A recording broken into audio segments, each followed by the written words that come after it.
We've got 22 seconds left in the third. Coach Fratello, Michael Jordan is in complete command of this game, and the Lakers haven't been able to do anything to slow him down. He's teaching Kobe a few things out there firsthand and showing that there's still a large gap between the two players. Drains it from beyond the arc. And he's been in the zone so far, getting to his spots and going to town on the defense. That will count. And the last second attempt does not go in for him. Well, I think the pressure of going up against his idol may... And so it's Michael Jordan making things happen for the Chicago Bulls. A sensational night for him continues as he cranks his three-point made total even higher on what has been a historic night for him. We'll take a quick break and then back to the action here.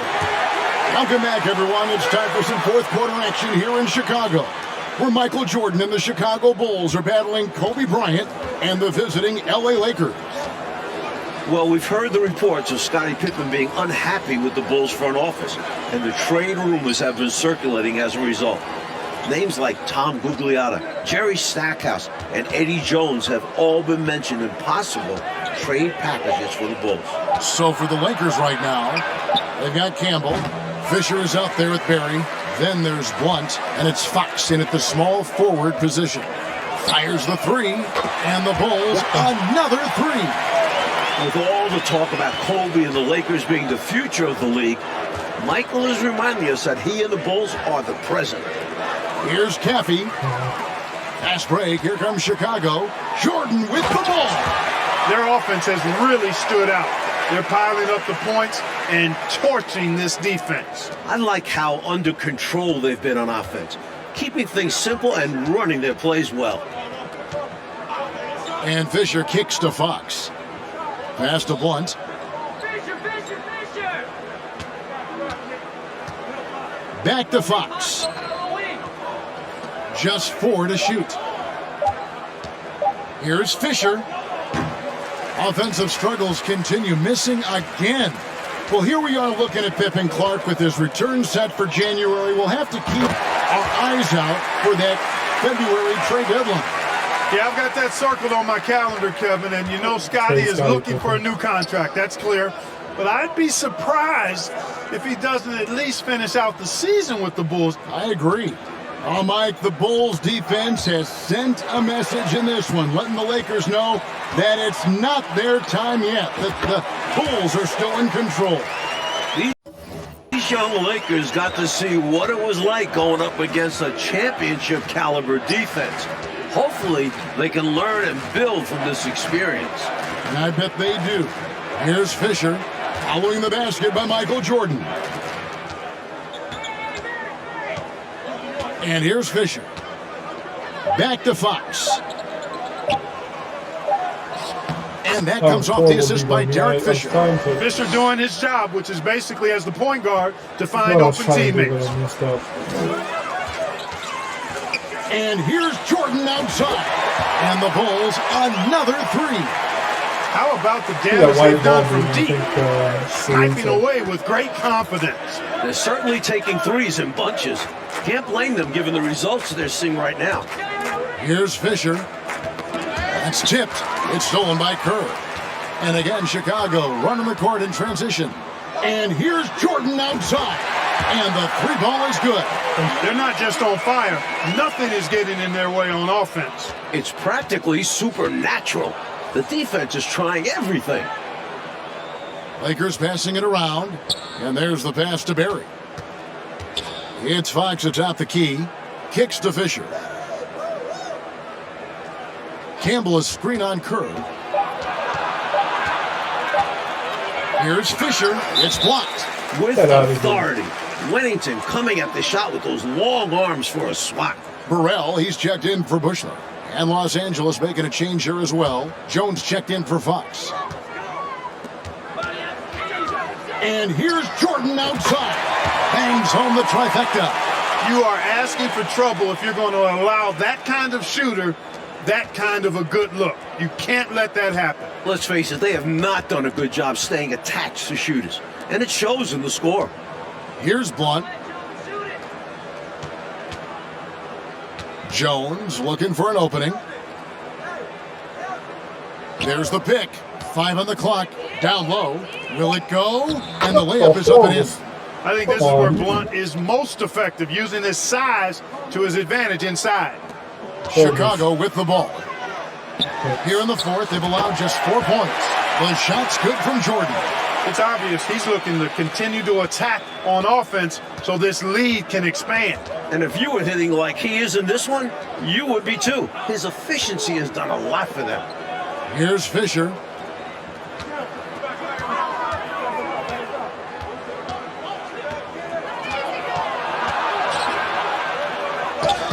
And that one, good.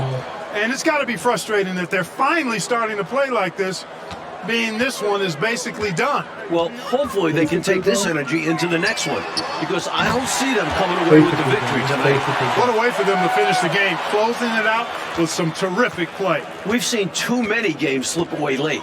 They did a great job of putting this one to bed. It's stolen by Kerr. Shot clock and game clock separated by less than 6 seconds. The shot's good from Jordan. Very difficult matchup for the shorter defender. Just shot right over him without thinking twice. Pass to Fisher.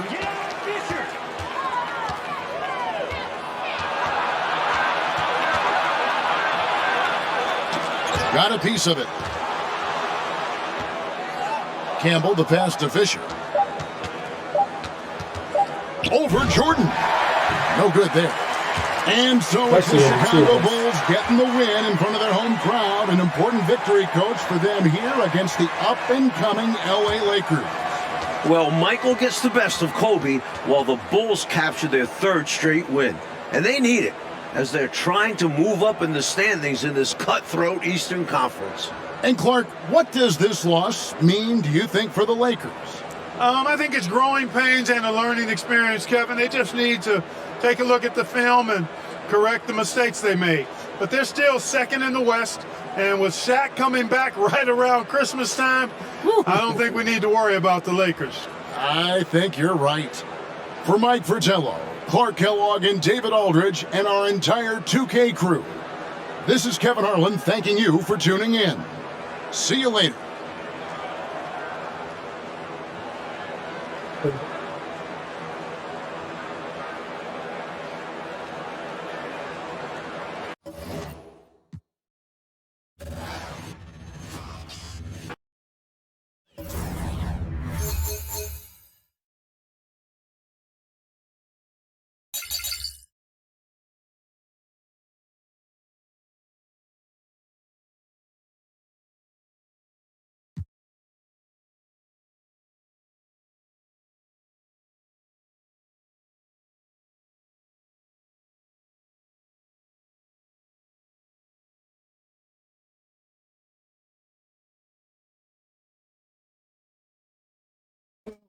This is the final one, right? This is the last game? Yeah, this is the last game. This was the last game. Stars make every player on the team better. Michael Jordan, his ability to challenge himself, his natural ability physically of being able to play with such great energy, his intelligence, basketball intelligence, all those things I think were remarkable. I enjoyed coaching Michael Jordan because he had a respect for coaches and he had a desire to play at a peak level, and he's willing to follow instructions without, wanting to over-dominate the game. Even as a young player, there were times in the fourth quarter where he would make up the difference in a ball game on his own. I had to bring Michael in my office and say, Michael, when's the last time someone who led the league in scoring won a championship? Thought about it a bit. He said, Rick Barry. I said, yeah, that's right, in the 70s. But it's very rare that person that wins scoring championship is also on a championship team. So one of the things we're going to do is we're going to move the ball around and we're going to take the spotlight off you all the time and involve the other players on your team. He said, oh, you're going to have that equal opportunity offense. Well, what's going to happen when the 24-second clock gets under 5 seconds? We'll coach the players how to get the ball to you in that particular time so you can activate the ball. Save that terrific scoring ability for the fourth quarter. He laughed, and he accepted the responsibility. And the other thing that we did is we moved him from a guard to a forward position. We really wanted to win the series in Chicago, game 5, and we lost this game, and we flew out to Utah to play the 6th game, and Michael said, we're going to end it tonight. You guys get ready for this ball game because we're not going 7. Going into the game, we kind of knew what we had to do to win the game. You had to play close, but come out and win the game in the last 5 minutes. The timeout that I did take with about 40-some seconds to go. That was the key, because knowing Jerry Sloan and having coached against him many times, I knew that if we could go down and score and make it a one-possession game, that he wouldn't call a timeout. We'll run the open. Dennis will, run a pick or set a pick or slip a pick, depending upon what Ostertag does. And Michael, you can double back on Malone if you have the ability. You saw the crowd rise behind that whole activity. You could see the anticipation that they had that this was a crucial moment. Michael changed the idea and pulled up for the jumper instead of taking it to the hoop and finished it. We called that season The Last Dance, and I thought, for an ending of a career, there could have been nothing sweeter than what Michael had just done. Yep, there we go. All right, fellas, let's get out of the box quickly. Moving to the line, sir. Take a shot. What time is it? Game time! Move! Hit it. Every great plot has its twist. Game 5 of the NBA Finals was no exception. In fact, it may have shifted the momentum in this series. Michael Jordan was hitting the back of the rim all night. Meanwhile, Karl Malone finally found his rhythm, 39 points. And he had help, most notably from an unlikely source, forward Antoine Carr. Called upon in the second half, Carr had 5 attempts from the field. He made all 5. Chicago couldn't close it out at home. So we're back in Utah for Game 6, coming up next. And a lovely evening view south over the Utah State.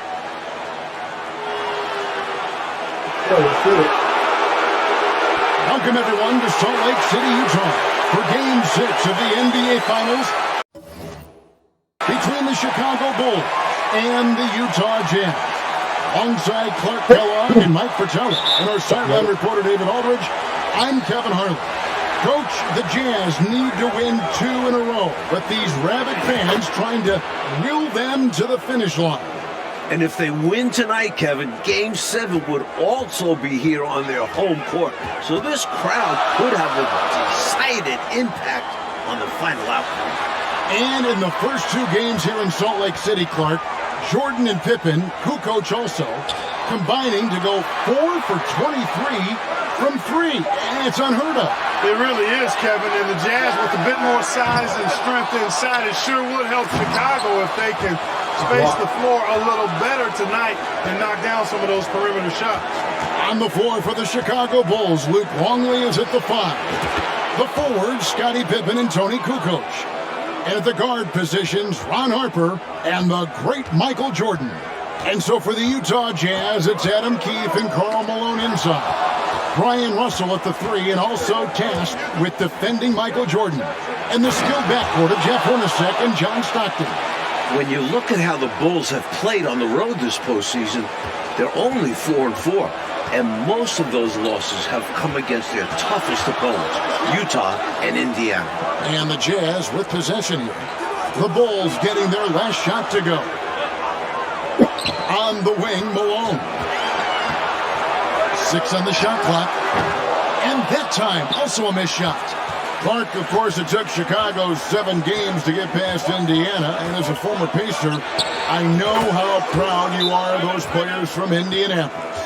No question about it, Kevin, being part of that franchise's history and seeing that Indiana team push the Bulls harder than any team had during this dynasty, impressive. It was. And a big game 5 for Tony Kukoc. You know, Clark, he made as many shots in just 13 attempts as Jordan and Pippen made collectively in a combined 42. I mean, that's just amazing. Yeah, his efficiency was off the charts, and I don't think the Bulls fed him enough. They got to remedy that tonight, though, Kevin. You're right. And the Bulls, David Aldridge, with some concerning injuries. Thanks, guys. Now, the big news for the Bulls is the condition of Scottie Pippen, who hurt his back in Game 3. He did take an injection yesterday, did electrical stim, iced it, had ultrasound and a massage, and then he did a lot of stretching. He told me he's a little bit ginger, but nothing can keep him out of a game like this. Back to you. We knew that. David, thank you. Mike, it really has been an injury-plagued series for the Chicago Bulls. Yeah, Ron Harper has the flu, can't hold down any food. Plus, the Bulls have been without a couple other key players. Monumental challenge for them tonight. Huge, you're right. And a big question in this game will be how effective Scottie Pippen can be with this back spasm issues. Well, in Game 5, he was only 2 of 16 from the floor. But he gave them 11 boards, 11 assists, and 3 steals. Can he find a way to impact the game tonight? Like he did in Game 5, you're right. Here's Stockton, got a piece of it.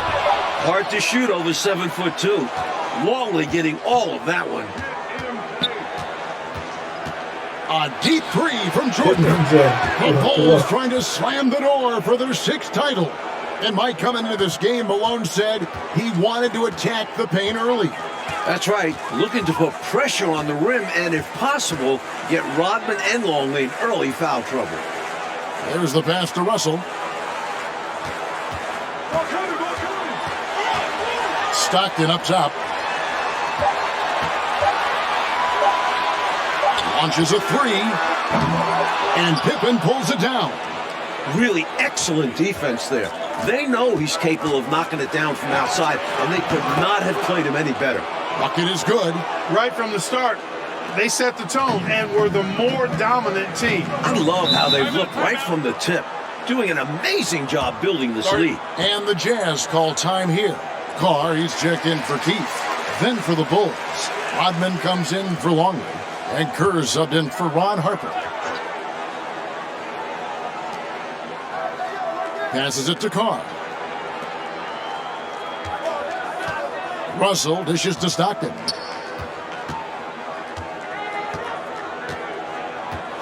Malone sets the pick for Stockton. Just 3 to shoot to stop the run. Another miss by Utah. And both of these teams have struggled with their three-point shooting throughout this series. And you know, Mike, in particular, the Jazz, I mean, they've been around 22% through the first 5 games. During the regular season, they shot 37%, good for 5th best in the league. And here's Stockton, following the three-pointer by Michael Jordan. Lets the 3 fly, and again it's the Bulls from deep. How do you expand the lead, increase it? It takes good play on both ends. Yeah, it's not just about buckets, not just about stops. You need both. Knocked loose.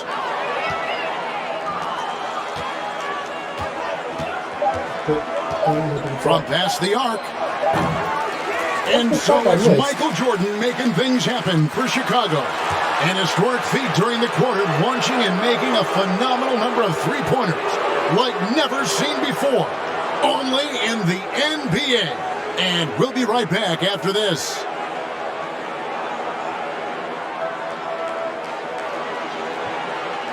Welcome back to the second quarter of the NBA Finals, Game 6 here in Utah, as the Chicago Bulls look to close out the jam. But do they have enough left in the tank to get it done?